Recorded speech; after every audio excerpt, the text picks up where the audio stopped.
Les aristocrates ricanaient en offrant ce vieux cheval boiteux à Marcel, croyant lui infliger l'humiliation ultime. Dans les yeux bleus des éclairs gris brillait pourtant une flamme indomptable que seul un homme brisé par la vie pouvait reconnaître. Avant de continuer, n'oubliez pas de vous abonner à la chaîne, d'aimer la vidéo et de commenter d'où dans le monde vous regardez. Allons-y. Le soleil se levait paresseusement sur les écuries de Chantilly, baignant de lumière dorée les bâtiments en pierre calcaire qui abritaient les plus beaux pur-sang de France. Marcel Dubois, un jeune homme de 27 ans au corps mince et nerveux, traversait la cour principale, sa silhouette projetant une ombre allongée sur les pavés humides de rosée. Ses bottes usées produisaient un son régulier qui contrastait avec les hennissements lointains des chevaux, éveillant dans la fraîcheur matinale.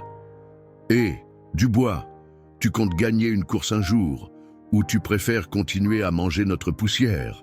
lança une voix moqueuse. Marcel serra les dents, mais ne ralentit pas son allure. Philippe Leroy, fils du baron Leroy et propriétaire de 3 étalons primés, se tenait nonchalamment appuyé contre la porte de l'écurie principale, entouré de ses habituels courtisans qui ricanaient à sa remarque comme à une plaisanterie particulièrement fine. « Je gagnerai quand j'aurai un cheval digne de ce nom », répondit Marcel sans s'arrêter. « Encore faudrait-il qu'un cheval accepte d'être monté par le fils d'un fermier en faillite », répliqua Philippe, déclenchant une nouvelle vague de rire. Marcel poursuivit son chemin, le visage impassible, mais le cœur battant d'une rage contenue. Il était habitué aux moqueries. Depuis son arrivée à Chantilly 3 ans plus tôt, il n'avait connu que dédain et humiliation. Fils d'Auguste Dubois, un modeste fermier de la Picardie dont les terres avaient été saisies après des années de mauvaises récoltes, Marcel n'avait rien à offrir que sa passion dévorante pour les chevaux et une détermination que les échecs répétés n'avaient pas entamée. Il poussa la porte de l'écurie secondaire où il travaillait comme palefrenier pour le compte de Monsieur Girard, un propriétaire de second rang. La chaleur familière, l'odeur du foin et du cuir l'enveloppèrent comme un manteau réconfortant. « Bonjour, Tonnerre !» murmura-t-il en s'approchant d'un hongre à la robe baie qui hennit doucement à son approche. Ce N n'était pas son cheval. Il n'avait pas les moyens d'en posséder un. Mais Monsieur Girard lui permettait parfois de le monter lors de courses mineures. Marcel sortit une brosse de sa poche et commença à panser l'animal avec des gestes précis et attentionnés. « Tu as encore des problèmes avec les aristos ?» La voix bourrue de Pierre Moreau, le chef des écuries, interrompit sa rêverie. « Rien d'inhabituel, » répondit Marcel en haussant les épaules. Pierre s'approcha, son visage buriné exprimant une sympathie rugueuse. À 60 ans, il avait vu défiler suffisamment de jockeys pour reconnaître le talent quand il le voyait. « Tu as des mains faites pour les rênes, petit. Mais dans ce milieu, le talent ne suffit pas. Il faut aussi des relations, de l'argent. Ou un miracle, compléta Marcel avec un sourire amer. Ou un miracle, confirma Pierre en posant une main calleuse sur son épaule. Allez, finissons les soins. Monsieur Girard veut que Tonnerre soit prêt pour l'entraînement à 8 heures. La matinée écoula dans le rythme familier des tâches d'écurie. Marcel travaillait avec une efficacité silencieuse, absorbant chaque conseil, chaque technique que Pierre partageait avec lui. À midi, alors qu'il s'accordait une brève pause pour manger un morceau de pain et de fromage assis sur une botte de foin, la porte de l'écurie s'ouvrit, laissant entrer un ray de lumière éblouissant.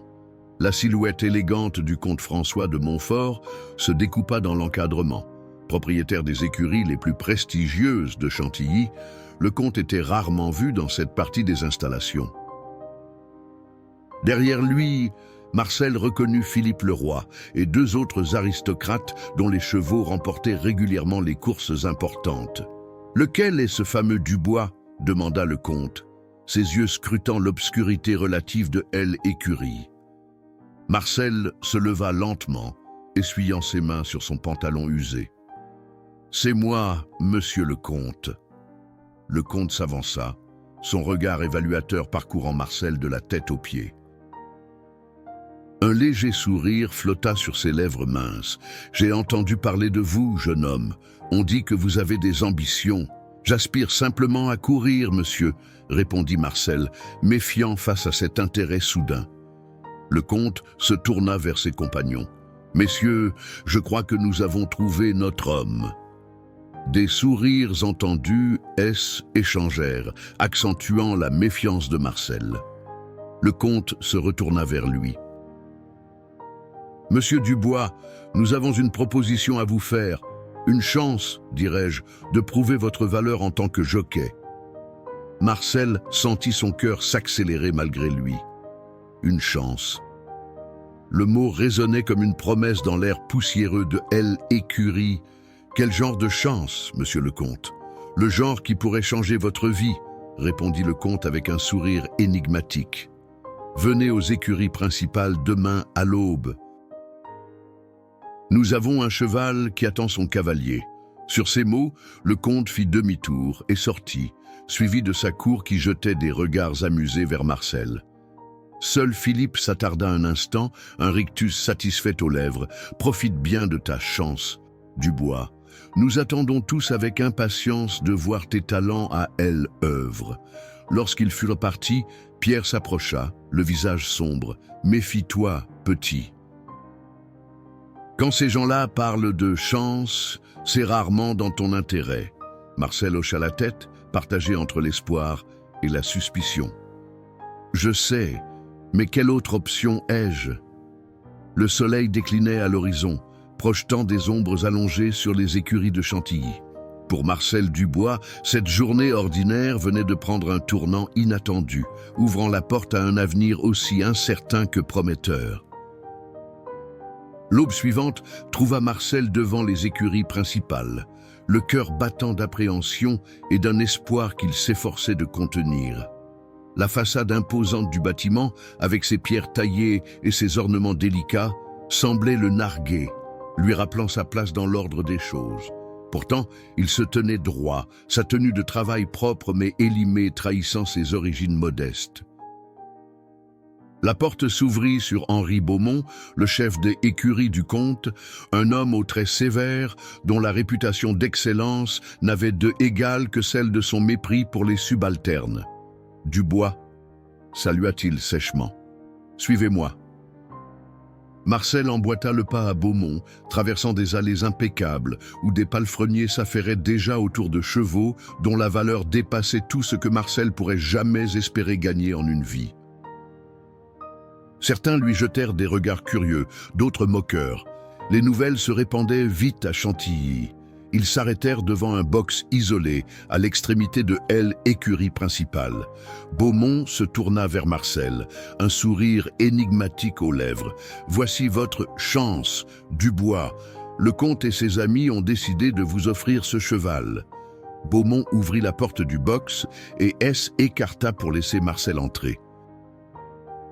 Dans la pénombre, il distingua d'abord une silhouette équine, puis, alors que ses yeux s'adaptaient, les détails devinrent plus clairs. C était un étalon à la robe grise, jadis sans doute magnifique, mais qui portait désormais les marques indéniables de l'âge et de la négligence. Sa crinière, autrefois probablement luxuriante, pendait en mèches emmêlées.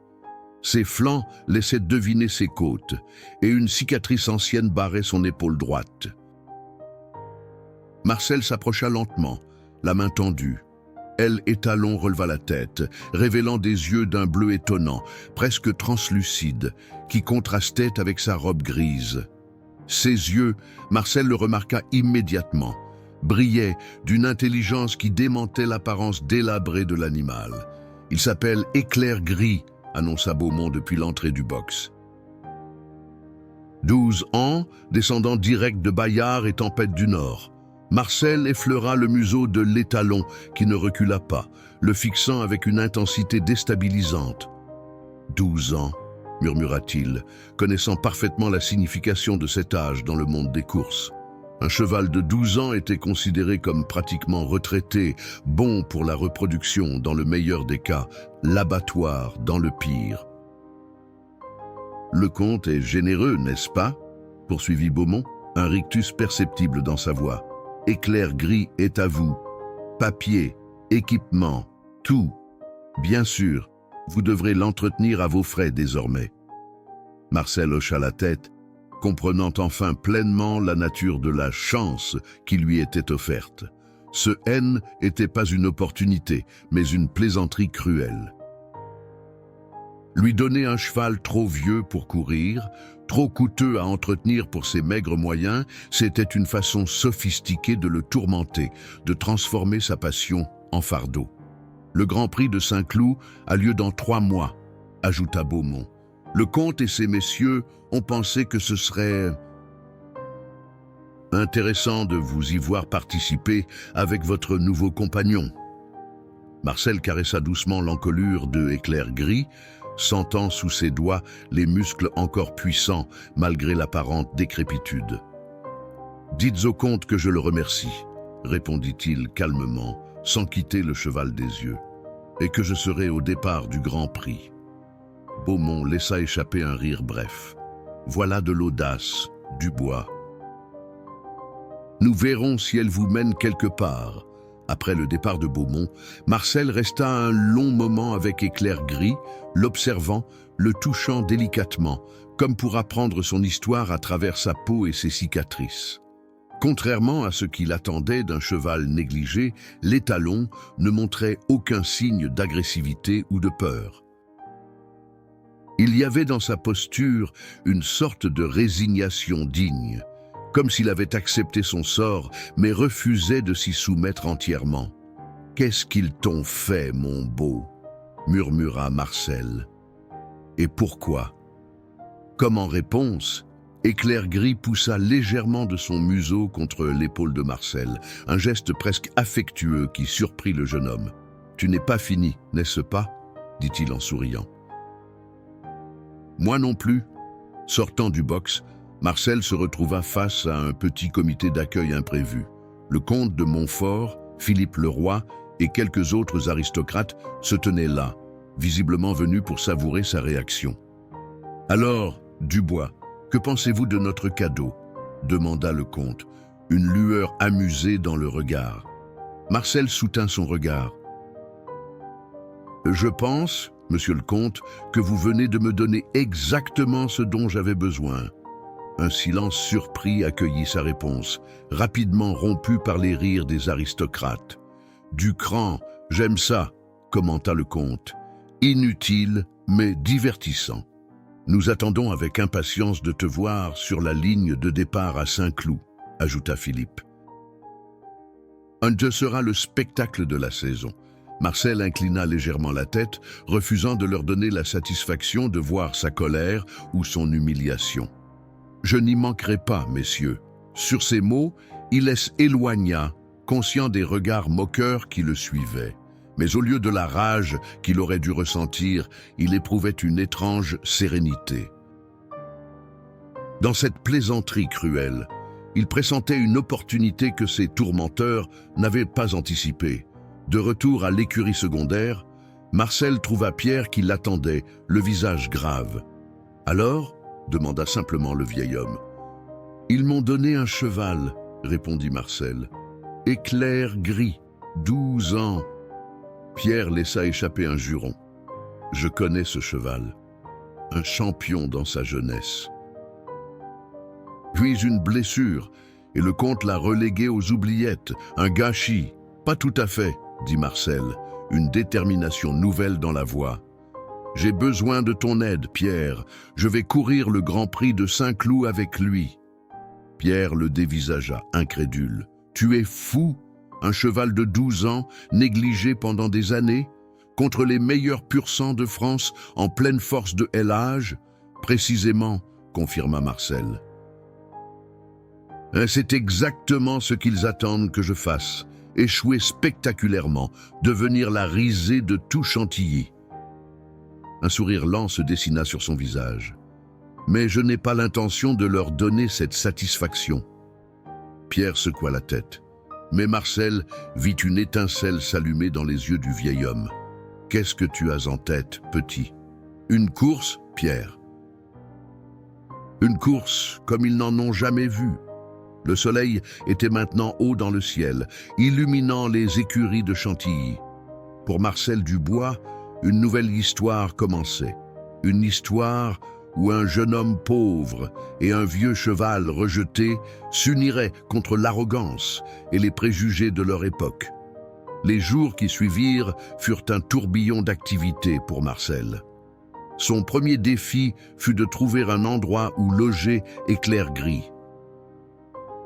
Monsieur Girard, après avoir ri de cette folie, avait accepté de lui louer un petit box dans l'annexe la plus éloignée de l'écurie principale, à un prix que Marcel pouvait à peine se permettre. « Tu te ruines pour une plaisanterie, mon garçon », avait commenté Girard en empochant la première semaine de loyer, prélevé directement sur le maigre salaire de Marcel.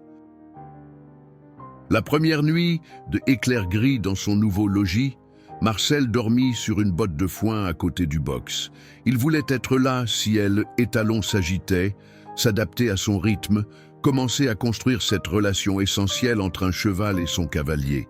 Mais Éclair Gris demeura calme, mangeant avec appétit l'avoine que Marcel avait économisée sur sa propre nourriture. Au matin, Marcel examina l'étalon avec plus d'attention. Sous la lumière crue de l'aube, les négligences passées étaient encore plus évidentes. Le vétérinaire, un certain docteur Fournier, que Pierre avait convaincu de venir pour rendre service, confirma ses craintes. Malnutrition, manque d'exercice, soins basiques négligés, énuméra-t-il en palpant les flancs du cheval. La bonne nouvelle, c'est qu'il n'y a rien d'irréversible. La mauvaise, c'est que vous avez 3 mois pour rattraper des années d'abandon. Et la blessure à l'épaule, demanda Marcel, indiquant la cicatrice. Ancienne fracture, mal soignée, mais consolidée. Ça le fait boiter légèrement quand il est fatigué, mais rien qui l'empêche de courir. Le docteur Fournier ajusta ses lunettes. Le vrai problème, c'est son âge. 12 ans. Pour un cheval de course, c'est comme si vous demandiez à un grand-père de concourir aux Jeux Olympiques. Marcel hocha la tête, absorbant l'information sans se laisser décourager. « Merci, docteur. Combien vous dois-je » ? Pour cette consultation ? Rien. Considérez cela comme un acte de charité envers un cas désespéré. Il s'arrêta à la porte. « Mais si par miracle vous arrivez à le remettre en état, je veux être le premier à l'examiner. » Les semaines suivantes établirent une routine épuisante. Marcel se levait 2 heures avant son service habituel pour s'occuper de Éclair Gris, le nourrir, le panser, nettoyer son box. Il travaillait ensuite sa journée complète pour Monsieur Girard, puis consacrait ses soirées à l'entraînement de l'étalon. Pierre observait ses efforts avec un mélange d'admiration et d'inquiétude. « Tu te tues à la tâche, petit », remarqua-t-il un soir en trouvant Marcel endormi contre un poteau, une brosse encore dans la main. « Je n'ai pas le choix », répondit Marcel en se frottant les yeux. « Le temps joue contre nous. » Progressivement, le régime alimentaire renforcé et l'exercice quotidien commencèrent à produire des résultats visibles. La robe d'Éclair Gris retrouva un peu de son lustre d'antan. Ses muscles se redessinèrent sous sa peau, et une vitalité nouvelle anima ses mouvements. Mais le plus remarquable, aux yeux de Marcel, était la transformation de son caractère. Les étalons, d'abord résignés, devenaient chaque jour plus réactifs, plus présents. Il hennissait à l'approche de Marcel, suivait ses mouvements du regard, répondait à ses commandes avec une intelligence qui surprenait même Pierre. « Il comprend ce que nous essayons de faire », murmura Marcel un matin, alors qu'Éclair Gris exécutait parfaitement un exercice particulièrement exigeant. C'est comme s'il savait que c'est sa dernière chance. Pierre haussa les épaules, mais son regard trahissait une émotion similaire. « Les chevaux savent plus de choses que nous ne l'imaginons. Une complication inattendue survint sous la forme de Claude Roussel, un palefrenier des écuries principales qui commença à rôder autour du box des éclairs gris. Marcel le surprit un soir en train d'observer elle et Talon. « Le comte m'envoie », expliqua Roussel sans embarras. « Il veut savoir si tu as déjà abandonné cette folie. Dis au comte que nous nous verrons à Saint-Cloud », répondit Marcel, soutenant son regard. Roussel sourit. « Tu sais ce qu'on raconte? Que ce cheval a été le préféré du comte avant sa blessure, qu'il l'a fait courir alors qu'il n'était pas rétabli, causant des dommages permanents. Que c'est pour ça qu'il le déteste maintenant, parce que Éclair Gris lui rappelle son erreur. » Ces paroles résonnèrent longtemps dans l'esprit de Marcel. Elles expliquaient l'état d'abandon dans lequel il avait trouvé les Talons, mais aussi, paradoxalement, les soins minimaux qui lui avaient été prodigués. Le comte n'avait pas pu se résoudre à l'abattre, malgré sa colère. Un matin, alors que Marcel conduisait Éclair Gris vers la piste d'entraînement la plus éloignée, la seule que les palefreniers des écuries secondaires étaient autorisés à utiliser, il croisa Élise Beaumont, la fille d'Henri Beaumont et, selon les rumeurs, la future épouse de Philippe le Roi. Contrairement à son père ou à son prétendant, Élise avait la réputation d'être douce et juste envers les chevaux et ceux qui s'en occupaient. Elle arrêta sa jument à quelques pas de Marcel, ses yeux verts, évaluant Éclair Gris avec une expertise évidente. « Dubois », salua-t-elle, sa voix dépourvue de la condescendance habituelle des gens de sa classe. « J'ai entendu parler de votre projet. » Marcel inclina respectueusement la tête. « Mademoiselle Beaumont, c'est une entreprise audacieuse, » poursuivit-elle. « Certains diraient insensé.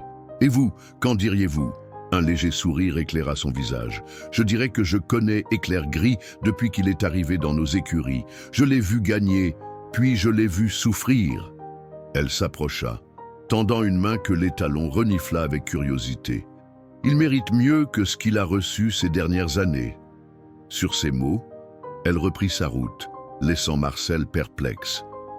Était-ce un encouragement? Un avertissement? Quoi qu'il en soit, était la première fois qu'une personne de son rang lui parlait sans mépris évident. Alors qu'il reprenait son chemin vers la piste d'entraînement, Marcel sentit une détermination renouvelée. Pour lui-même, pour Éclair Gris, et peut-être aussi pour prouver à des personnes comme Élise Beaumont que les apparences et les origines pouvaient être trompeuses. À mesure que les semaines passaient, la présence d'Éclair Gris et Marcel sur la piste d'entraînement éloignée devenait moins une source de moquerie et davantage un sujet de spéculation silencieuse. Les palefreniers, les jockeys de second rang, même quelques aristocrates moins hautains commençaient à observer leur progrès avec une curiosité croissante. Un matin pluvieux, alors que la plupart des cavaliers avaient préféré reporter leur entraînement, Marcel guidait Éclair Gris dans une série d'exercices complexes. L'eau ruisselait sur eux, mais ni l'homme ni la bête ne semblaient s'en soucier, concentrés dans une harmonie qui défiait les éléments. « Il galope comme un cheval de 8 ans, pas 12, » commenta une voix qui fit sursauter Marcel.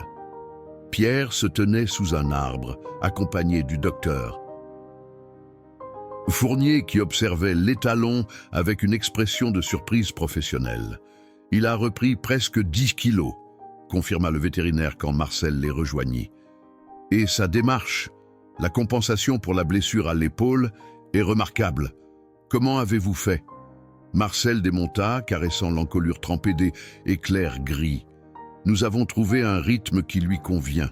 Il me dit ce qu'il peut faire, je l'écoute.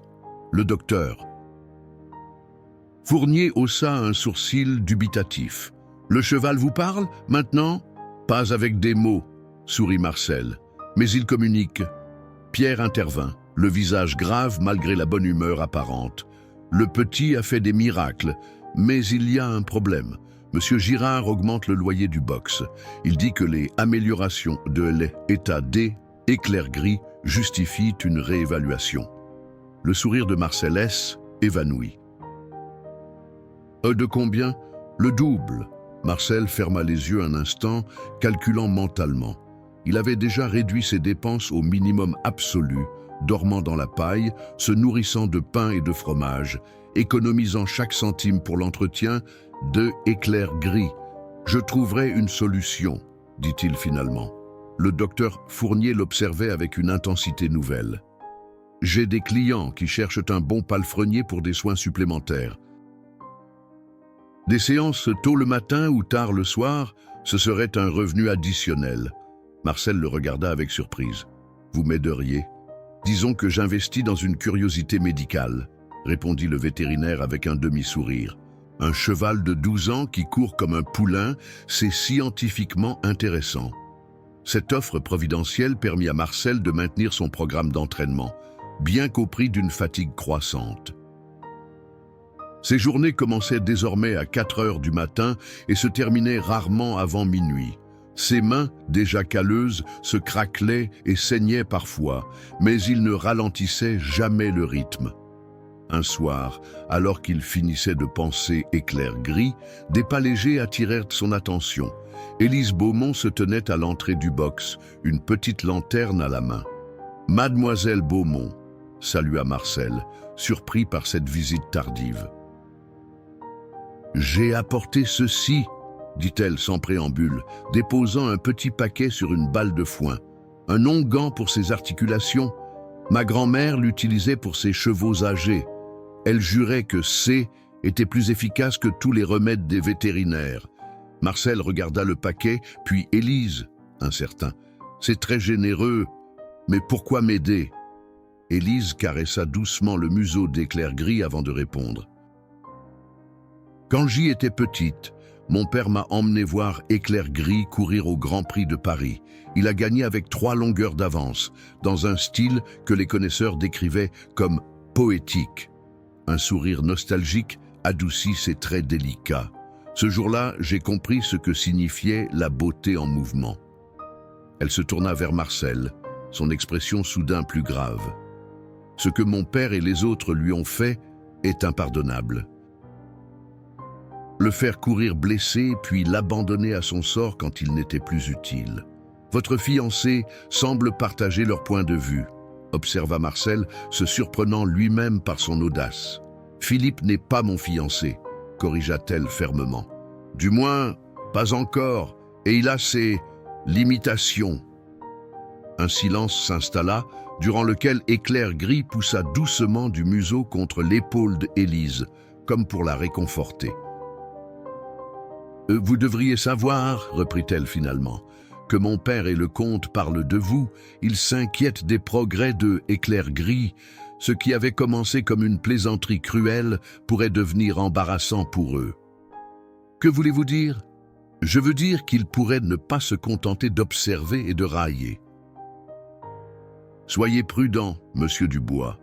Sur ces mots énigmatiques, elle s'éclipsa dans la nuit, laissant Marcel troublé et pensif. L'avertissement d'Élise se concrétisa 3 jours plus tard. En arrivant à l'aube, Marcel trouva la porte du box D, Éclair Gris grande ouverte, et elle étalon manquant. La panique le submergea instantanément, suivie d'une rage froide quand il découvrit les traces claires d'une effraction. Il passa les heures suivantes à parcourir frénétiquement les environs de Chantilly, interrogeant chaque personne qu'il croisait. Ce fut finalement un garçon d'écurie qui lui fournit une piste. « J'ai vu Roussel et 2 hommes emmener un cheval gris vers les bois de Pontarmé avant l'aube, » révéla-t-il. Ils riaient comme des idiots. Sans même prendre le temps de remercier le garçon, Marcel S. élança vers les bois. Après 1 heure de recherche désespérée, il entendit un hennissement familier. Suivant le son, il déboucha dans une clairière où Éclair Gris était attaché à un arbre, sans eau ni nourriture, visiblement agité mais indemne. Marcel le détacha, ses mains tremblant de soulagement et de colère. « Qui t'a fait ça, mon beau Roussel ?»« Sur ordre de qui ?»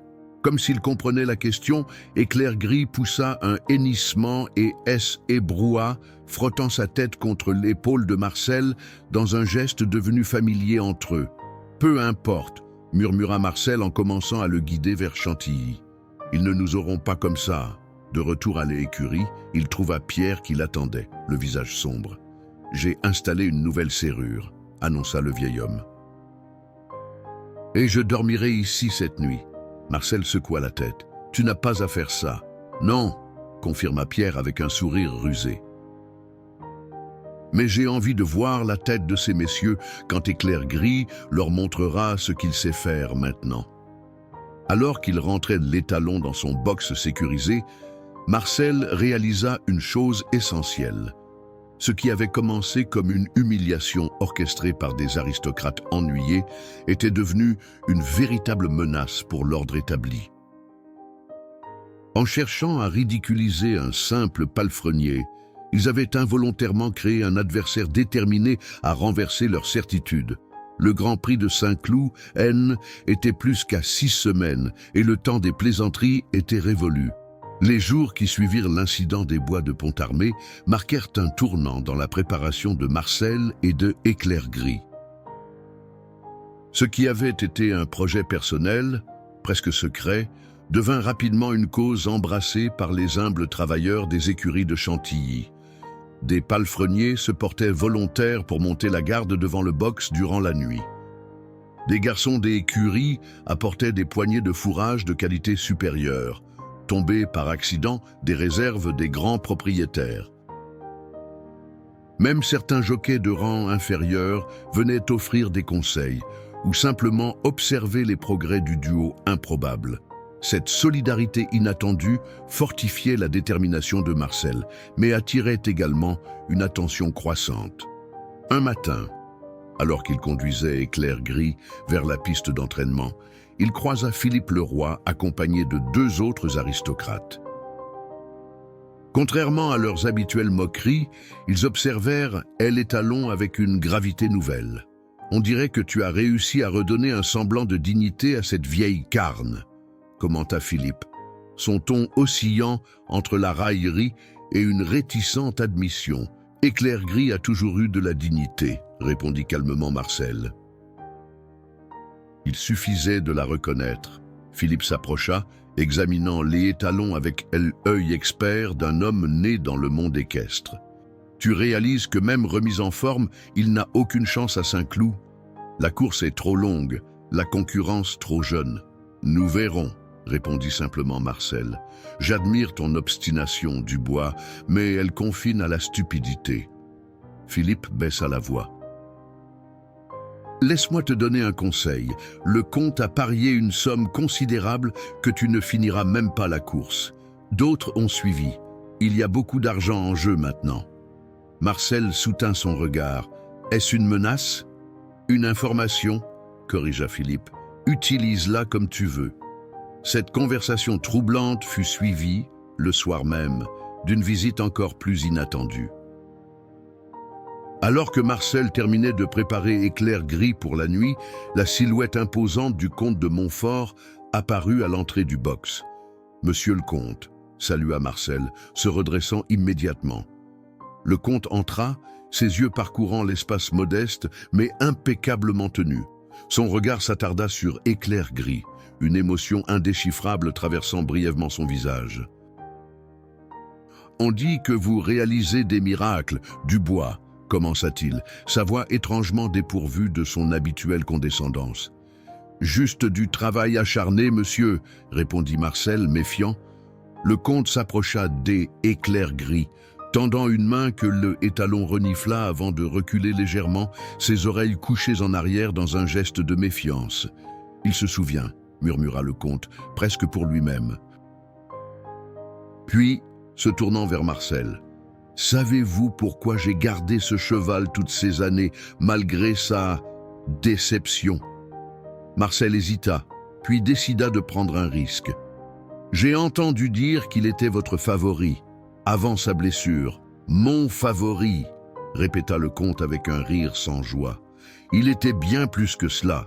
Il était ma plus grande réussite, est mon plus grand échec. Il caressa distraitement sa moustache soignée. Ce cheval avait tout pour devenir une légende, une lignée parfaite, un tempérament exceptionnel, une intelligence rare. J'ai refusé des offres astronomiques pour lui. Puis il s'est blessé, compléta Marcel. Une foulure à l'entraînement. Rien de grave, selon le vétérinaire. Il aurait dû se reposer 6 mois. Le comte fit une pause, son regard perdu dans le passé. Mais le Grand Prix de Paris était 3 semaines plus tard. Je ne voulais pas attendre. Un silence pesant s'installa. Marcel comprenait maintenant pleinement la dynamique complexe entre cet homme puissant et ce noble animal. L'ambition avait poussé le comte à sacrifier la santé de son cheval pour une gloire immédiate, et la culpabilité l'avait ensuite empêché de s'en séparer complètement. « Je l'ai fait courir », poursuivit le comte, sa voix à peine audible. « Il a gagné dans un effort héroïque. » Puis il s'est effondré après la ligne d'arrivée. La fracture était conséquente. Marcel sentit une colère sourde monter en lui, mais la contint. Pourquoi me raconter cela maintenant? Le comte se redressa, retrouvant sa posture habituelle. Parce que je veux que vous compreniez ce que vous faites. Ce cheval a déjà été poussé au-delà de ses limites une fois. Le refaire pourrait le tuer. Je ne suis pas vous, répliqua Marcel, plus fermement qu'il ne l'aurait voulu. Je n'ai pas besoin de victoire pour me sentir important. Un éclair de colère passa dans les yeux du comte, rapidement remplacé par quelque chose qui ressemblait presque à du respect. Non, en effet, mais vous avez besoin de prouver votre valeur, n'est-ce pas?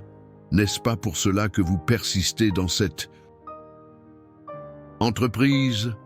Avant que Marcel ne puisse répondre, le comte sortit une enveloppe de sa veste et la posa sur une balle de foin. 5 000 francs.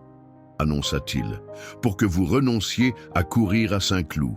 Officiellement, Éclair Gris sera déclaré boiteux la veille de la course.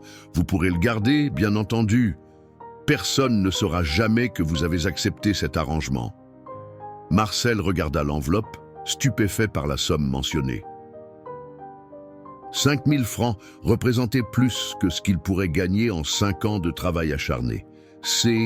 Était la sécurité. Peut-être même un petit bout de terre quelque part, une nouvelle vie. « Et si je refuse ?» demanda-t-il, sa voix étrangement calme malgré la tempête de émotions qui l'agitait. « Alors vous courez !» répondit simplement le comte, « contre les meilleurs pur-sang de France, sur une piste qui punira chaque faiblesse de Éclair Gris. Et si par miracle vous terminez la course, vous le ferez dans l'humiliation, loin derrière les autres. » Il se dirigea vers la sortie, puis s'arrêta. « Vous avez jusqu'à demain soir pour décider. » Longtemps après son départ, Marcel resta immobile, son regard alternant entre l'enveloppe et Éclair Gris qu'il observait avec ses yeux d'un bleu si particulier. « Qu'en penses-tu, mon beau ?» murmura-t-il finalement. 5 000 francs pour éviter une course que tout le monde dit que nous ne pouvons pas gagner. Éclair Gris s'approcha, poussant doucement Marcel de son museau, comme il le faisait souvent dans leurs moments de complicité. « Oui, je sais, » sourit Marcel, caressant son encolure. « Moi aussi, je pense que certaines choses valent plus que l'argent. » Il prit l'enveloppe et sortit du box, sa décision prise. Le lendemain soir, alors que le soleil se couchait sur Chantilly, Marcel attendit le comte devant les écuries principales. Quand la silhouette imposante apparut enfin, Marcel lui tendit l'enveloppe, intacte. « J'apprécie votre offre, monsieur le comte, » dit-il simplement, « mais je dois décliner. » Le comte prit l'enveloppe, son expression indéchiffrable dans la lumière déclinante. « Je vous croyais plus intelligent, Dubois. »« Il ne s'agit pas d'intelligence, monsieur, » répondit Marcel. « Il s'agit de tenir une promesse faite à un cheval qui n'a jamais abandonné, malgré ce que les hommes lui ont fait. » Le comte le fixa longuement, puis acquiesça lentement. « Soit, mais ne venez pas pleurer quand vous réaliserez votre erreur. »« Je ne pleure pas facilement, monsieur le comte, » affirma Marcel. Une qualité que je partage avec Éclair Gris. Alors que le comte S éloignait, Marcel aperçut une silhouette familière dans l'ombre d'un porche. Élise Beaumont avait visiblement assisté à l'échange. Elle s'approcha, son visage reflétant un mélange d'admiration et d'inquiétude. « Vous venez de refuser une petite fortune, constata-t-elle. « Pour une chance de gagner quelque chose de bien plus précieux, répondit Marcel. La victoire, Marcel sourit. La justice. Les 3 semaines qui séparaient Marcel du Grand Prix de Saint-Cloud s'écoulèrent dans une atmosphère de tension croissante. Le refus de l'offre du comte avait eu des répercussions immédiates. D'abord, M. Girard l'avait convoqué pour l'informer, avec un embarras mal dissimulé, qu'il ne pouvait plus lui offrir d'heures supplémentaires. « Les temps sont durs », avait-il expliqué, évitant le regard de Marcel, « et certains clients préfèrent d'autres palefreniers. » Marcel avait accepté sans protester, comprenant parfaitement la pression que subissait son employeur. Le monde des courses était petit, et le comte de Montfort y exerçait une influence considérable. Puis, ce furent les clients que le docteur Fournier lui avait procuré qui annulèrent leurs demandes, l'un après l'autre, tous avec des excuses différentes, mais également peu convaincantes. Seul le docteur Fournier lui-même continuait à l'employer pour des soins matinaux à ses propres chevaux. « Ils ont peur », expliqua le vétérinaire un matin, observant Marcel masser les jambes d'un hongre arthritique.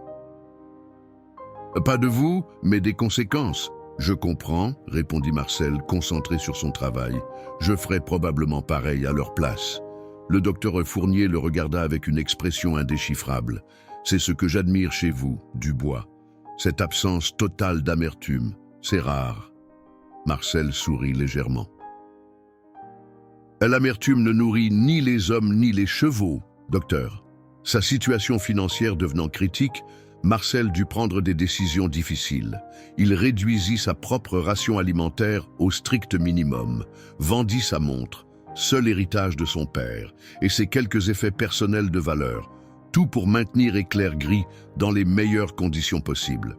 L'entraînement, heureusement, continuait à porter ses fruits. À 2 semaines de la course, Éclair Gris réalisait des temps qui surprenaient même Pierre, pourtant témoin quotidien de leur progrès. Il court comme s'il avait 8 ans, pas 12, s'émerveillait-il en chronométrant leur galop.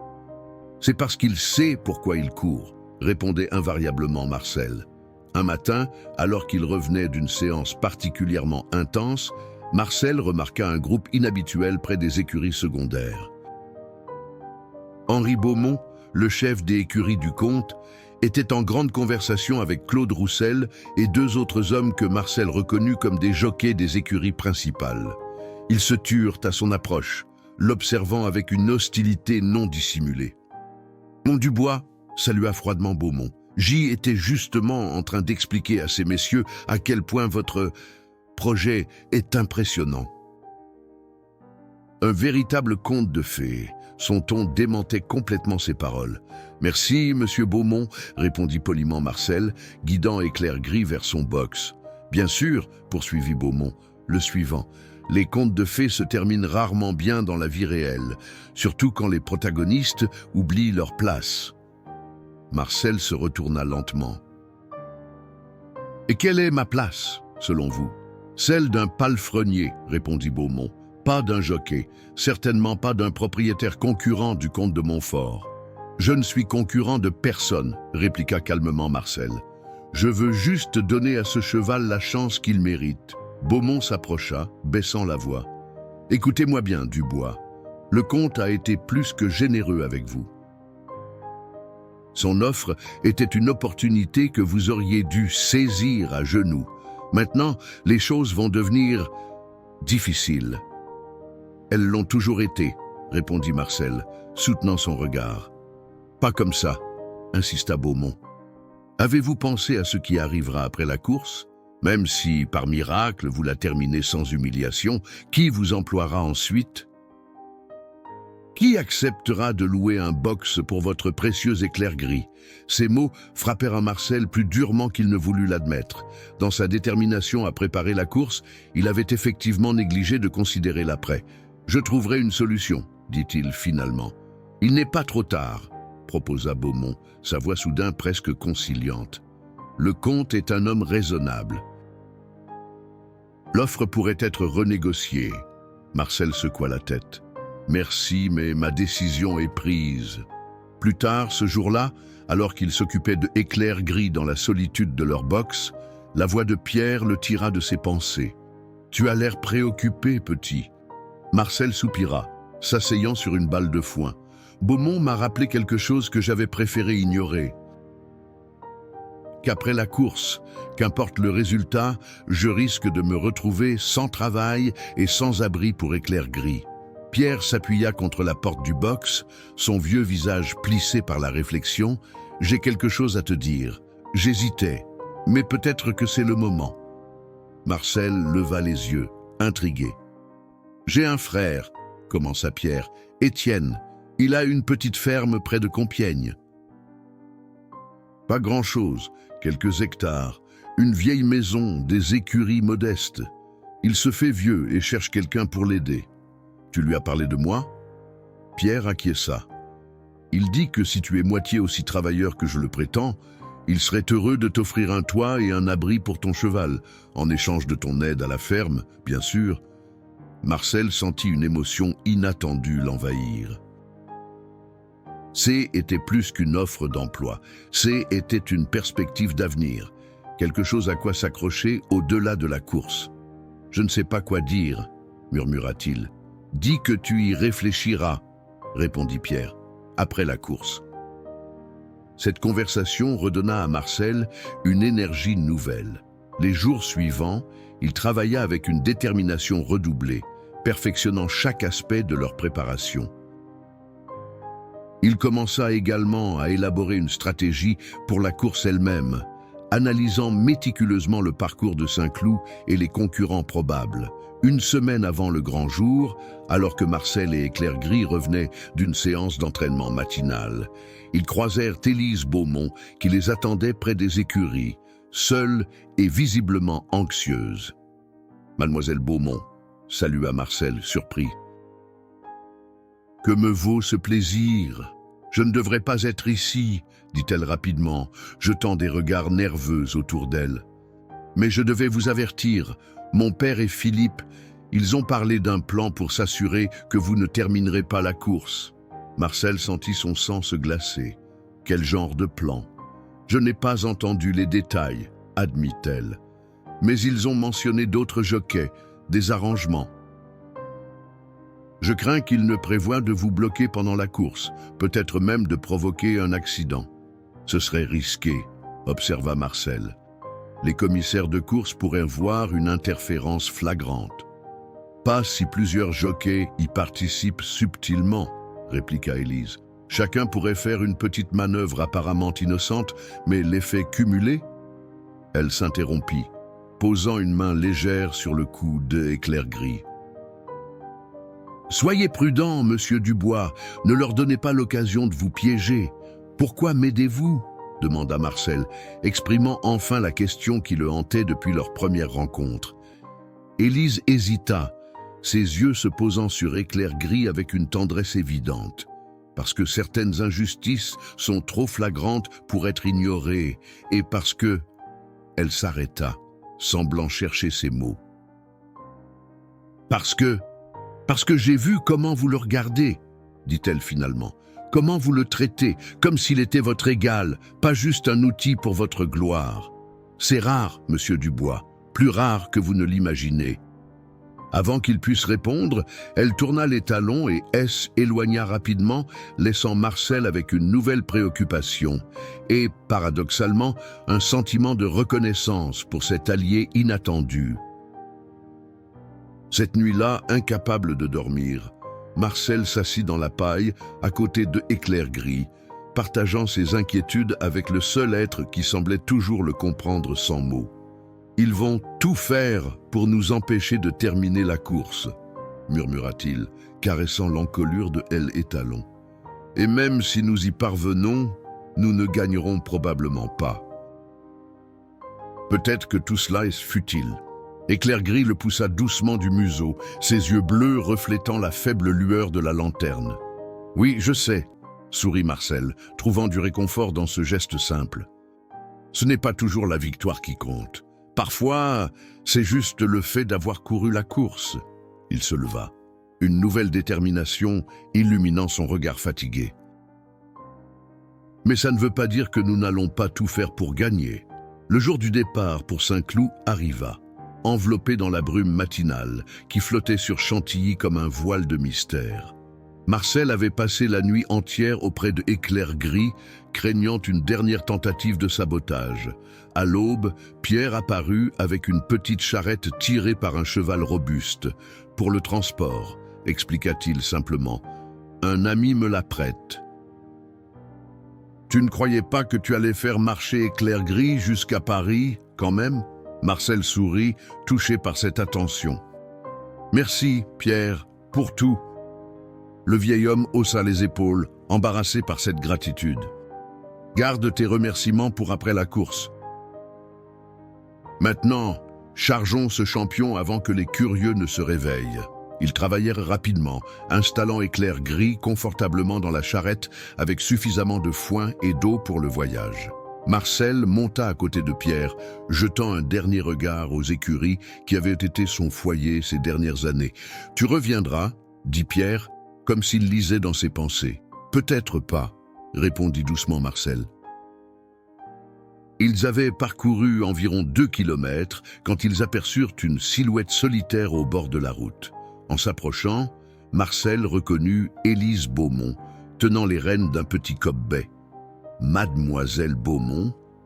s'étonna Marcel, tandis que Pierre arrêtait la charrette. « J'espérais vous croiser, » dit-elle, son visage trahissant une nuit d'insomnie. « Je voulais vous souhaiter bonne chance. Vous prenez un risque en venant ici, » observa Marcel. Elle haussa légèrement les épaules. Il y a des risques qui valent la peine d'être pris. De sa sacoche, elle sortit un petit paquet soigneusement enveloppé. C'est de l'avoine mélangée à des herbes spéciales. Ma grand-mère jurait que cela donnait force et endurance aux chevaux de course. Donnez-en à Éclair Gris demain matin avant la course. Marcel prit le paquet, touché par ce geste. Merci, mais pourquoi vous impliquer davantage ? Élise jeta un regard vers Éclair Gris, puis vers Marcel. « Disons que j'ai choisi mon camp dans cette histoire, et ce n'est pas celui de l'injustice. » Elle hésita un instant, puis ajouta « Il y a autre chose que vous devriez savoir. » La piste, le côté extérieur, sera délibérément moins entretenu demain. Le comte a suggéré aux responsables de Saint-Cloud de concentrer leurs efforts sur la corde, pour forcer les outsiders vers l'extérieur, comprit immédiatement Marcel. Élise acquiesça. La plupart des favoris seront avertis de rester à la corde. Vous, bien sûr, ne recevrez pas ce conseil. Comment savez-vous tout cela? Les murs ont des oreilles, monsieur Dubois. Et certaines personnes parlent trop librement devant celles qu'ils considèrent comme insignifiantes. Sur ces paroles énigmatiques, elle s'inclina légèrement et reprit sa route dans la direction opposée à la leur. Pierre et Marcel échangèrent un regard. « Elle risque gros », commenta Pierre. « Je sais », murmura Marcel, suivant la silhouette d'Élise qui s'éloignait. Le reste du voyage se déroula sans incident, bien que Marcel ne put s'empêcher de scruter chaque bosquet, chaque tournant, anticipant une embuscade qui ne vint jamais. Peut-être le comte et ses alliés avaient-ils décidé que leur manipulation de la piste suffirait. Ils arrivèrent à Saint-Cloud en fin d'après-midi. L'hippodrome, moins prestigieux que Longchamp mais tout aussi élégant, bourdonnait déjà d'activité à la veille du Grand Prix. Des palefreniers s'affairaient autour des boxes temporaires, des jockeys discutaient stratégie avec leurs entraîneurs et les premiers parieurs étudiaient les concurrents. Marcel fut soulagé de constater qu'un box décent avait été réservé pour Éclair Gris, conformément au règlement. Peut-être que le comte préférait-il une défaite publique et humiliante à un forfait qui aurait pu susciter des questions. Tandis qu'ils installaient Éclair-Gris, Marcel remarqua les regards curieux et souvent moqueurs qui se posaient sur eux. La nouvelle du palefrenier et son vieux cheval S était visiblement répandue. « On dirait que nous sommes l'attraction principale, » murmura-t-il à Pierre. « Laisse-les regarder, » répondit le vieil homme. Demain, ils auront autre chose à raconter. Plus tard, alors que le soleil déclinait, Marcel s'aventura sur la piste pour l'examiner. Comme Élise l'avait prédit, la différence entre la corde et l'extérieur était subtile mais perceptible. La terre était légèrement plus meuble à l'extérieur, moins damée, créant une résistance supplémentaire qui coûterait de précieuses secondes. De retour au box, il trouva le docteur. Fournier en train d'examiner Éclair-Gris, il est en parfaite condition, annonça le vétérinaire avec une satisfaction professionnelle. Vous avez accompli un miracle, Dubois? Pas encore, répondit Marcel en caressant l'encolure de aile et talon. J'ai entendu les cotes, poursuivit Fournier, sans contraint. Personne ne croit en vous. Personne n'a besoin d'y croire, dit Marcel, sauf lui et moi. Le docteur Fournier sourit, admiratif. J'ai fait quelque chose que vous pourriez considérer comme présomptueux. J'ai parié 50 francs sur vous. Marcel le regarda, surpris. C'est beaucoup d'argent, docteur. Considérez cela comme un investissement dans la justice poétique, répliqua Fournier en lui tendant un petit flacon. De l'huile de menthe poivrée, pour ses jambes, demain matin. Ça stimulera la circulation. Après son départ, Marcel resta longuement avec Éclair-Gris, peaufinant mentalement leur stratégie à la lumière des nouvelles informations. « Ils veulent nous pousser vers l'extérieur », expliqua-t-il à elle et Talon, qui semblait, elle, écouter attentivement. « Alors nous allons leur donner ce qu'ils veulent, du moins au début. » Il sourit, un plan audacieux prenant forme dans son esprit. La course fait 2400 mètres. Mais la véritable course, mon beau, ne commencera qu'au dernier tournant. Cette nuit-là, allongé sur la paille à côté de Éclair-Gris, Marcel sentit une étrange sérénité l'envahir. Quoi qu'il arrive demain, ils avaient déjà accompli l'impossible. Un palefrenier sans le sou et un cheval considéré comme fini s'apprêtaient à défier l'élite des courses françaises. « Demain, murmura-t-il en s'endormant, nous courons pour bien plus qu'une victoire. » L'aube du Grand Prix de Saint-Cloud se leva sous un ciel d'un bleu limpide, presque provoquant dans sa perfection. Marcel S. éveilla avant les premières lueurs, le corps endolori par une nuit passée sur la paille, mais l'esprit étonnamment clair. À côté de lui, Éclair-Gris était déjà debout, comme s'il avait conscience de l'importance de cette journée. « Bonjour, mon beau, » murmura Marcel en se levant. « C'est notre jour. » Suivant les conseils d'Élise, il mélangea soigneusement l'avoine spéciale à la ration matinale d'Éclair-Gris, qu'il la dévora avec un appétit rassurant. Puis, méthodiquement, il commença la préparation de aile et talons. Pansage minutieux, vérification des sabots, massage des jambes avec l'huile de menthe poivrée du docteur Fournier. Chaque geste était empreint d'une concentration absolue, presque méditative. Pierre arriva alors que Marcel finissait de tresser la crinière d'Éclair-Gris, une tradition qu'il tenait à respecter malgré sa simplicité comparée aux élégantes préparations des favoris. « La foule commence à arriver », annonça le vieil homme, « et tu ne devineras jamais qui j'ai vu. » Le comte, lui et toute sa cour, bien sûr. Mais aussi ton père. Marcel s'immobilisa, stupéfait. « Mon père, Auguste Dubois, tu en es sûr ?» Pierre acquiesça. « Aussi sûr que je suis debout devant toi. Il m'a demandé si j'y étais bien Pierre Moreau de Chantilly, puis si tu étais bien son fils qui allait courir aujourd'hui. » Marcel n'avait pas revu son père depuis plus de 2 ans, depuis le jour où la banque avait saisi leur modeste ferme en Picardie. Auguste Dubois, brisé par l'échec et la honte, avait pratiquement poussé son fils à partir chercher du travail ailleurs. « Qu'est-ce qu'il fait ici ?» murmura Marcel, plus pour lui-même que pour Pierre. « Il a dit qu'il avait entendu parler de toi et du cheval. Des rumeurs qui circulent jusqu'en Picardie, apparemment. » Marcel hocha lentement la tête, perturbé par cette nouvelle inattendue. Mais le temps des réflexions personnelles était passé, l'hippodrome s'animait et la course s'approchait à grands pas. 2 heures plus tard, Marcel guidait Éclair Gris vers le paddock où les concurrents étaient présentés au public avant la course. L'aristocratie parisienne s'y pressait dans ses plus beaux atours, observant les chevaux avec des lorgnettes et échangeant des pronostics animés. Un murmure de curiosité parcourut la foule à l'apparition de Éclair Gris. « C'est lui, le vieux cheval avec le palefrenier !» chuchotèrent certains. « Sans contraint, j'ai entendu !» riaient d'autres.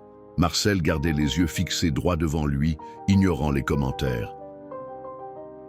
Il était frappant de constater combien Éclair Gris se démarquait des autres concurrents, non pas par un quelconque signe de faiblesse, mais par une présence différente, une dignité qui lui était propre. Contrairement au jeune pur-sang nerveux qui s'agitait autour de lui, l'étalon gris avançait avec une tranquillité confiante, presque majestueuse. Au moment où Marcel s'apprêtait à entrer dans le paddock, une main se posa sur son épaule. Il se retourna pour découvrir son père, Auguste Dubois, un homme usé par le travail et les déceptions, mais dont les yeux reflétaient une émotion difficilement contenue. « Marcel », dit-il simplement. « Père », répondit Marcel, la gorge nouée. « Je ne m'attendais pas à vous voir ici. » Auguste regarda Éclair Gris, puis son fils. « Quand j'ai entendu l'histoire, un fils de fermier défiant les grands seigneurs, j'ai vendu ma montre pour acheter le billet de train. » Un silence chargé s'installa entre eux, des années de non-dits pesant dans l'air. « Il est beau, ton cheval », dit finalement Auguste. « Merci », répondit Marcel, touché par ce simple compliment. « Il s'appelle Éclair Gris. »« Je sais », sourit faiblement son père.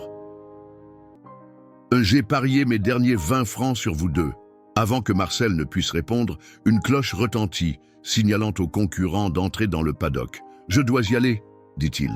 Auguste hocha la tête. « Montre-leur, fils. Montre-leur de quoi un Dubois est capable. » Ces mots, plus que tous les encouragements qu'il aurait pu recevoir, remplirent Marcel d'une détermination nouvelle, alors qu'il guidait Éclair Gris vers le cercle de présentation où les attendaient déjà le comte de Montfort, Philippe le Roi et les autres propriétaires des favoris. « Ah, Dubois !» lança le comte avec un sourire condescendant. « Nous commencions à croire que vous aviez retrouvé la raison et renoncé. Et manqué cette occasion de vous divertir, monsieur le comte, jamais, » répliqua Marcel avec une politesse glaciale. Philippe s'approcha, examinant Éclair Gris avec une surprise mal dissimulée. « Il a meilleure allure que prévu, » admit-il à contre-cœur. « Dommage que ça ne suffise pas. Nous verrons, » répondit simplement Marcel. La présentation terminée, les jockeys montèrent en selle. Marcel, dans sa tenue simple mais propre, contrastait avec les couleurs vives et les équipements luxueux des autres concurrents. Alors qu'il s'installait sur Éclair Gris, il aperçut dans la tribune une silhouette familière, Élise Beaumont, qui lui adressa un discret signe d'encouragement. Les chevaux furent conduits vers la ligne de départ, l'excitation palpable parmi les spectateurs.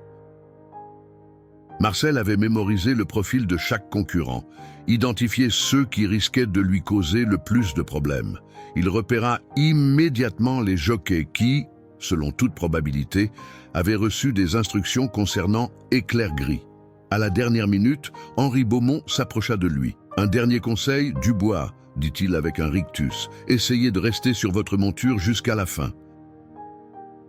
Ce serait embarrassant de tomber devant tout ce beau monde. » Marcel ne répondit pas, concentré sur « elle, épreuve à venir ». Le starter prit position.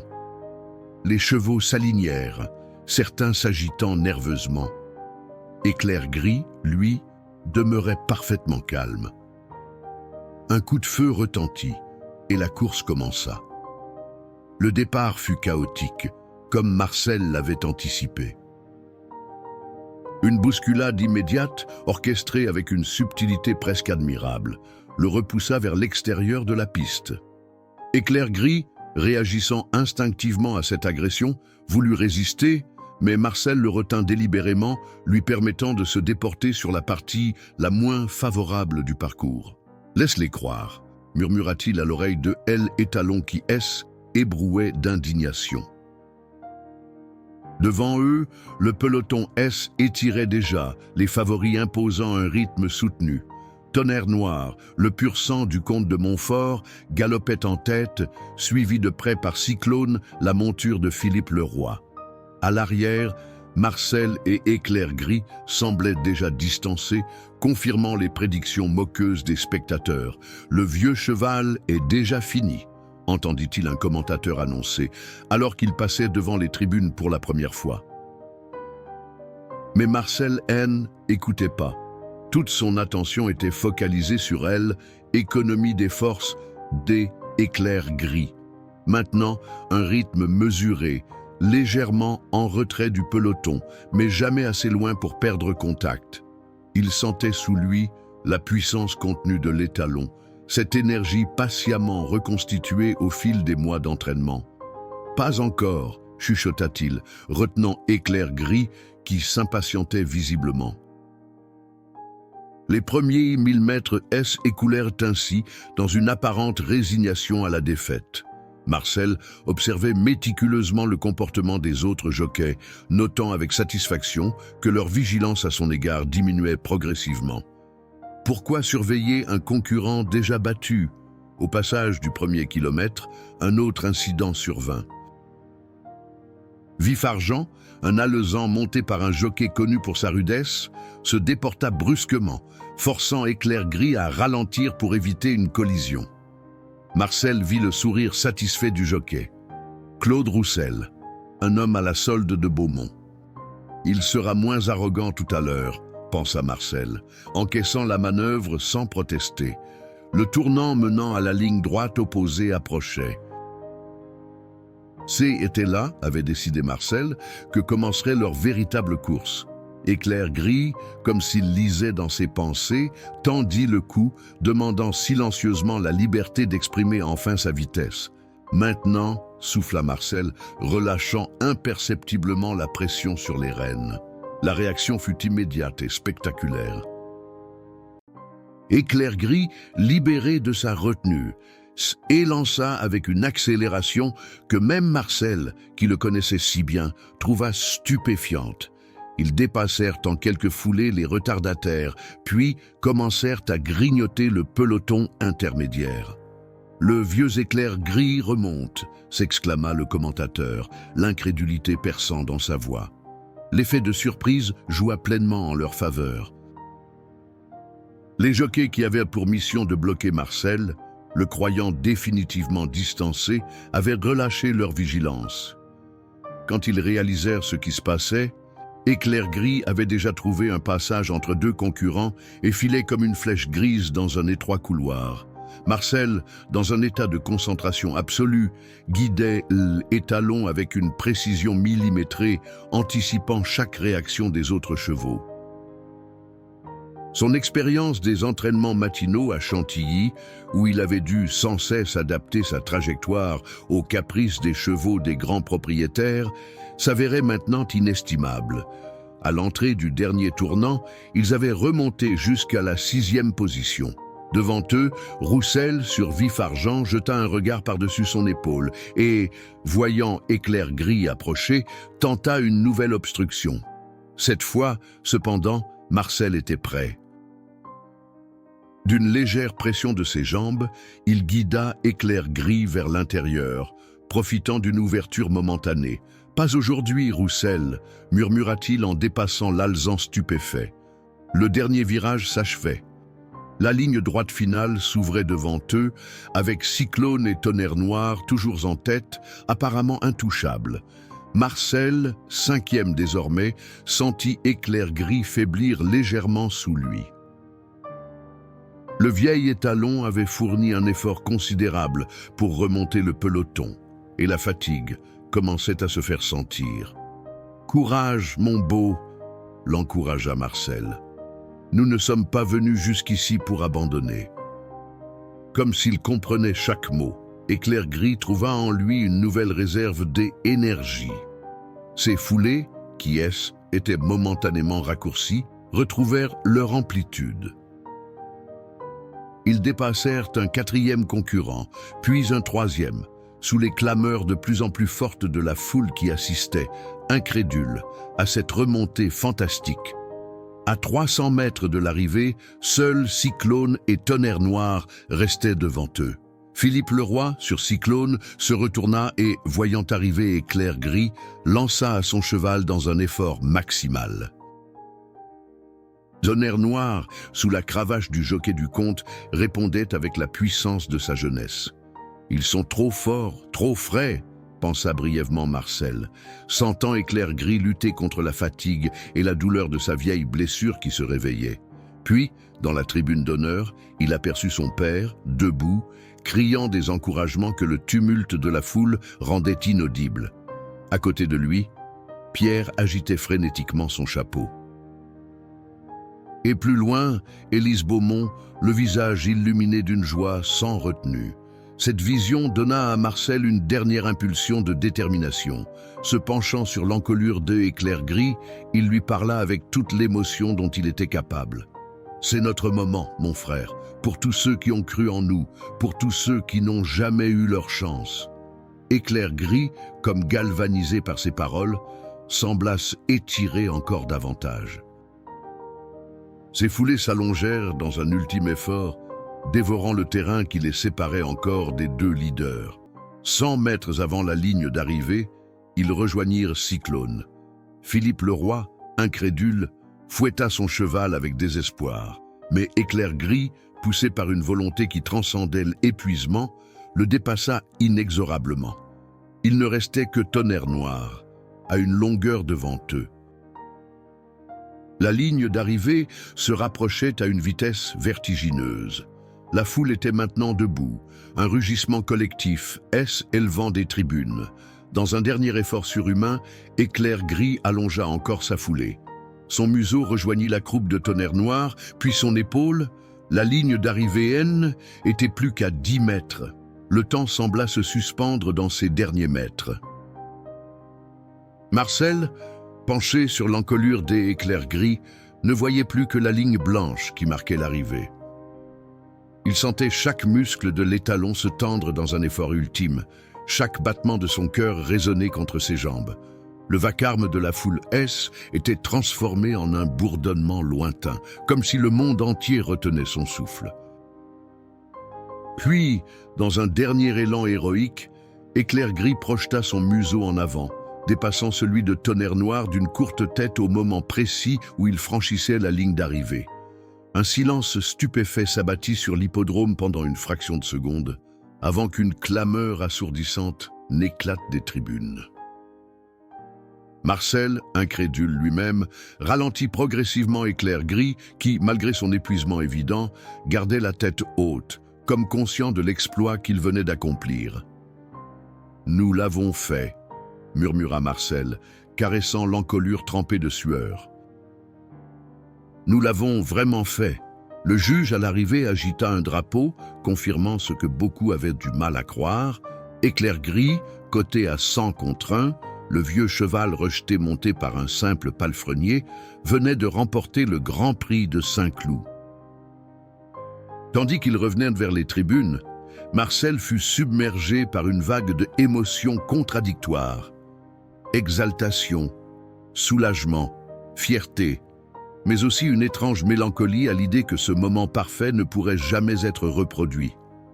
Éclair Gris, malgré sa fatigue, avançait avec une dignité presque royale, sa robe grise luisante de sueur captant les rayons du soleil. Le premier visage que Marcel distingua dans la foule en liesse fut celui de son père, Auguste Dubois, cet homme stoïque qui n'avait jamais montré ses émotions, pleurait ouvertement, sans honte. À côté de lui, Pierre agitait son chapeau comme un possédé, criant des mots que Marcel ne pouvait entendre, mais dont il devinait la teneur.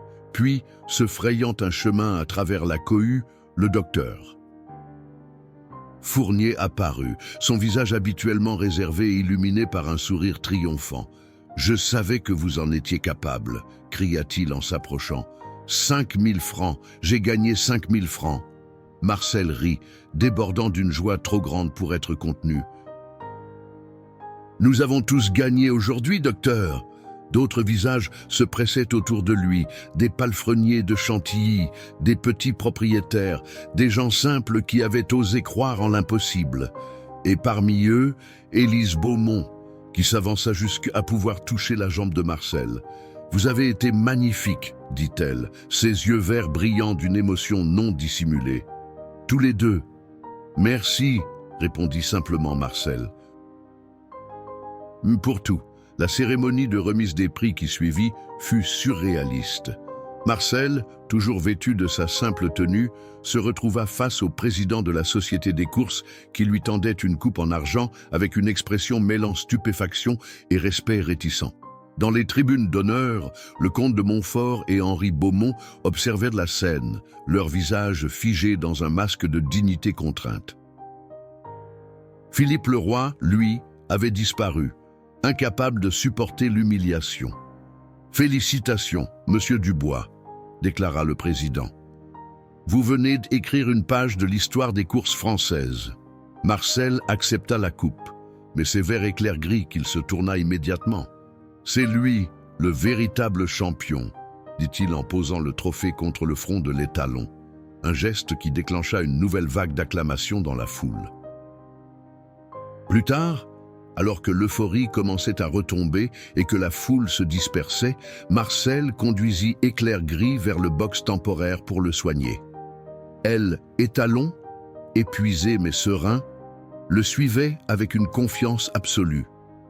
Pierre et Auguste les y attendaient déjà, préparant des compresses et de l'eau fraîche. « Jamais vu une telle course », déclara Pierre en secouant la tête, encore incrédule. « Jamais !» Auguste s'approcha de son fils, hésitant, puis l'étreignit maladroitement. « Ta mère aurait été si fière », murmura-t-il. Ils furent interrompus par l'arrivée du comte de Montfort, seul, son habituelle suite d'admirateurs ayant apparemment préféré se dissocier de la défaite. Son visage était indéchiffrable alors qu'il s'avançait vers Marcel. « Monsieur Dubois », commença-t-il formellement. « Il semble que je vous doive des félicitations. » « Merci, monsieur le comte », répondit Marcel, se demandant ce qui motivait réellement cette visite. Le comte s'approcha d'eux Éclair-Gris, tendant une main que elle, étalon, accepta de renifler sans hostilité. « Il a couru comme dans sa jeunesse », observa-t-il. « Mieux, peut-être. Il a couru avec son cœur », corrigea doucement Marcel. Le comte hocha la tête, pensif. « J'ai perdu une somme considérable aujourd'hui, Dubois, et quelque chose de bien plus précieux encore. »« Quoi donc, monsieur ?»« L'illusion de ma propre infaillibilité. » Il fit une pause. « J'aimerais racheter Éclair-Gris. Nommez votre prix. » Marcel regarda le comte, puis elle, étalon, qui l'observait avec ses yeux bleus si expressifs. « Il n'est pas à vendre, monsieur le comte. Tout a un prix, Dubois. »« Pas lui !» affirma Marcel avec une conviction tranquille. « Jamais !» Contre toute attente, un léger sourire apparut sur le visage du comte. « Je respecte cela, plus que vous ne l'imaginez. » Il sortit une carte de sa poche et la tendit à Marcel.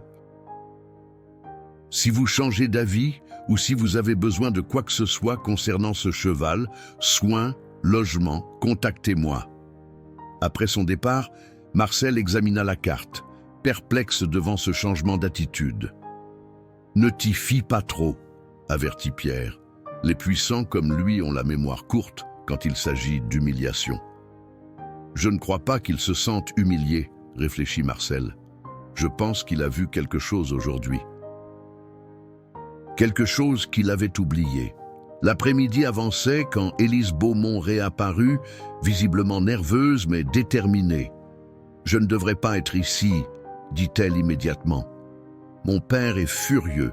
Philippe refuse de me parler, mais je devais venir. Je comprends, » dit Marcel. « Et je vous suis reconnaissant pour votre aide. Ce n'est pas pour recevoir des remerciements que je suis venu, » répondit-elle en s'approchant d'Éclair Gris pour caresser son museau. « J'ai pris une décision, je ne vais pas épouser Philippe. » Marcel la regarda, surpris par cette confidence inattendue. « À cause de la course ? » ?»« À cause de tout ce qui a mené à cette course, » expliqua-t-elle. La cruauté, les manigances, le mépris pour ceux qu'il considère comme inférieurs. Elle fit une pause. Et aussi parce que j'ai vu ce qu'était le véritable respect aujourd'hui, entre un homme et un cheval, la véritable loyauté. Un silence confortable s'installa entre eux, rempli de possibilités non exprimées. « Qu'allez-vous faire maintenant ?» demanda finalement Élise. Marcel sourit. « D'abord, emmener Éclair Gris se reposer à la ferme du frère de Pierre, près de Compiègne. Ensuite, il regarda l'étalon avec tendresse. Nous avons prouvé ce que nous voulions prouver. Peut-être est-il temps pour lui de profiter d'une retraite paisible. Et pour vous, moi, Marcel réfléchit un instant. Je crois que j'ai encore beaucoup à apprendre sur les chevaux et peut-être à enseigner. Le soleil déclinait sur l'hippodrome presque désert quand ils chargèrent finalement Éclair Gris dans la charrette pour le voyage vers Compiègne. Le docteur Fournier, fidèle à sa parole, avait examiné aile et talons et confirmé qu'il était en bonne santé malgré l'effort exceptionnel fourni. « Une dernière chose, » dit Fournier en tendant une enveloppe à Marcel. « Votre part des gains. » « J'ai parié pour nous deux. » Marcel prit l'enveloppe, stupéfait par son épaisseur. « Docteur, je ne peux pas accepter. »« Bien sûr que si, » interrompit Fournier. « Considérez cela comme votre premier investissement dans votre future carrière.